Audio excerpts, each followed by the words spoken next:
BRS లో KK and Kadiyam issue కలకలం సృష్టిస్తోంది. కేకే రేపు కాంగ్రెస్ లో చేరుతున్నారు. మరోవైపు కడియం కూడా చేరుతారనే చర్చ జరుగుతోంది. ఈ ఇద్దరు నేతలు పార్టీలో కీలకంగా ఉండేవాళ్లు. వీళ్లు కారు దిగడానికి సిద్ధం కావడంతో కేసీఆర్ పై తిరుగుబాటుగానే చూస్తున్నారు.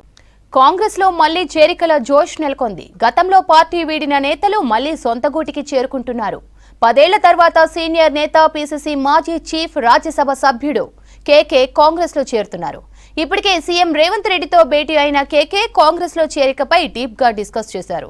రేవంత్ ఇంట్లో జరిగిన భేటీలో స్టేట్ కాంగ్రెస్ ఇన్ఛార్జ్ దీప్దాస్ మున్షి ఇతర ముఖ్య నేతలు అటెండ్ అయ్యారు. అయితే తాను కాంగ్రెస్ అగ్రనేత సోనియా సమక్షంలో పార్టీలో చేరుతానని రేవంత్ దీప్దాస్ మున్షికి కేకే చెప్పినట్లు సమాచారం.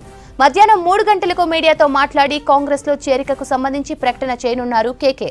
మరోవైపు కేకేతో పాటు ఆయన కూతురు బల్దియా మేయర్ గద్వాల విజయలక్ష్మి కూడా హస్తం గూటికి చేరనున్నారు. మరోవైపు వరంగల్ సీనియర్ నేత బీఆర్ఎస్ ఎమ్మెల్యే కడియం శ్రీహరి కూడా కాంగ్రెస్ లో చేరడం ఖాయంగా కనిపిస్తోంది.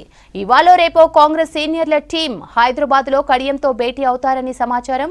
ఆయన్ను పార్టీలోకి ఆహ్వానించనున్నారు. ఇప్పటికే ఏఐసీసీ ప్రతినిధులతో కడియం ఆయన కూతురు భేటీ అయ్యారని, పార్టీలో చేరికపై చర్చలు పూర్తయ్యాయని తెలుస్తోంది. ఈ చర్చల తర్వాత కడియం కూతురు కావ్య వరంగల్ బీఆర్ఎస్ ఎంపీ అభ్యర్థిగా పోటీ నుంచి తప్పుకున్నారు.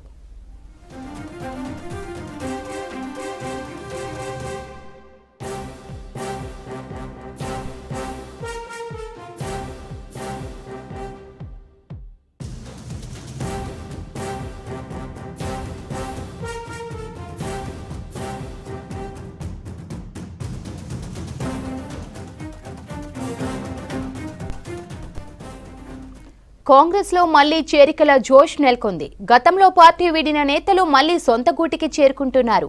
10 ఏళ్ల తర్వాత సీనియర్ నేత పీసీసీ మాజీ చీఫ్ రాజ్యసభ సభ్యుడు కేకే కాంగ్రెస్ లో చేరుతున్నారు.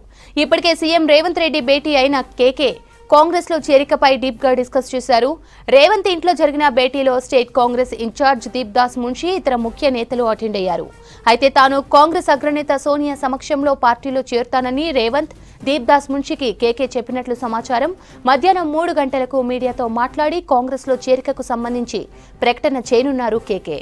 మరోవైపు కేకేతో పాటు ఆయన కూతురు బల్దియా మేయర్ గద్వాల విజయలక్ష్మి కూడా హస్తం గూటికి చేరనున్నారు.